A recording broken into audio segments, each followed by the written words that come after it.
You are welcome to the channel where we'll be looking at pharmacology properly. Pharmacology is the study of drugs and its action. All right, it's the study of drugs and its action.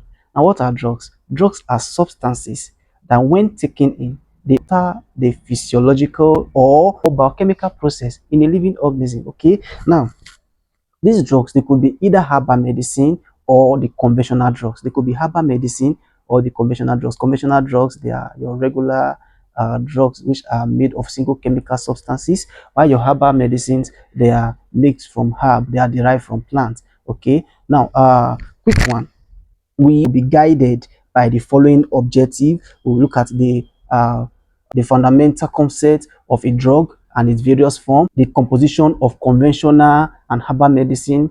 Well, for the sake of this video, we'll not talk more about herbal medicine. Then we'll also look at the diverse system used to classify drugs in pharmacology. Okay, the different system, of course. Then also we will be looking at different category. Lastly, we will look at the clinical significance of drug classification in therapeutics. Clinical significance of drug classification in therapeutics. Like I said earlier, I've defined what drugs is for you. I've defined what pharmacology is for you. Now, let's talk about conventional drugs. I said earlier we have the drug is divided into the conventional drugs and the herbal medicine. Let's talk about the conventional drugs and their nomenclature. So we call it the drug nomenclature. First, we have the chemical name. How is drug named? We have the chemical name. The chemical name is taken from the chemical structure of a drug, all right, or the chemical it is used in producing the drug. I explain again. If you are to study pharmaceutical chemistry, all you do is look at the structure of a drug. Every drug is produced by a chemical. So that is called the chemical name of a drug. A good example, you have the N-acetyl para-aminophenol, the nomenclature. The first one is the chemical name. The second one is the generic name. Generic name is acetaminophen. That is the generics. Okay. Then we also have the trade name. Generic name is the name it comes with. All right. Then we have the trade name. The trade name is the name it is being sold with. All right, the first company to produce it, they will now trademark it. A good example is your paracetamol.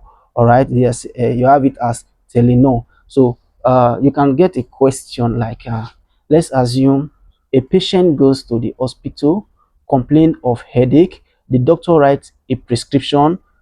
The prescription doctor wrote is acetaminophen. When he got to the hospital, the pharmacist dispenses a pack of a drug.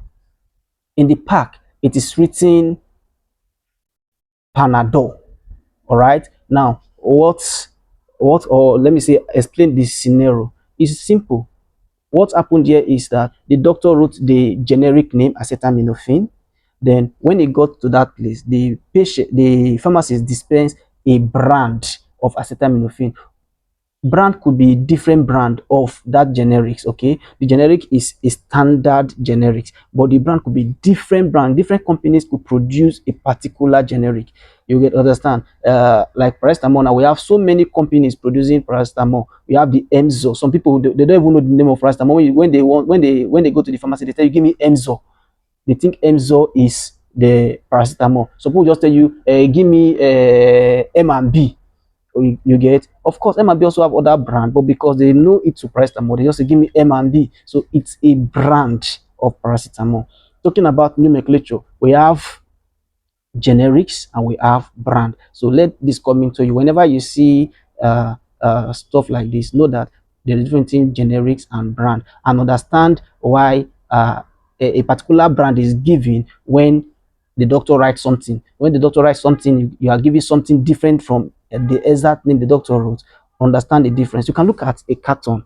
If you look at the drug carton, you will see the generics written small under the big name. That generic is always written there in the carton. The brand name may be written bold, but the generic is always written small in the carton. So let that come into your mind. All right. The other thing you should know is that drugs are actually composed of two major things. They are composed of two major things. We call them the active pharmaceutical ingredients, the API. active pharmaceutical ingredient API and the excipient. All right, the active pharmaceutical ingredient is the main chemical that the drug is made up of. Okay, it is the primary component responsible for the therapeutic effect. All right, now in conventional drug, it is a single purified chemical. All right, like when we're looking about the first video, we talk about nomenclature. We said there is a chemical name, and we talk about the chemical structure. Right now, that chemical that is used in making the drug, it's the main chemical. All right, so that is the active pharmaceutical ingredient. And in that place we talk about uh, N-acetyl para-aminophenol. Okay, that N-acetyl para-aminophenol is seen in paracetamol or in Panadol. Okay, so the active ingredient in paracetamol is that chemical I made mention just now. Now, I haven't said it is made up of the active ingredient. The other thing is also made up of is the excipient. The excipient, they are inactive substance, okay, to aid formulation. Excipient, they are inactive substance, they aid the formulation, they help in stability and delivery. They help in stability and delivery. Examples include the binder, filters, preservative, and solvent. Okay, these are good examples of the excipient. The excipient, they actually don't do major things there in the drugs. Some of them aid the drug to transport through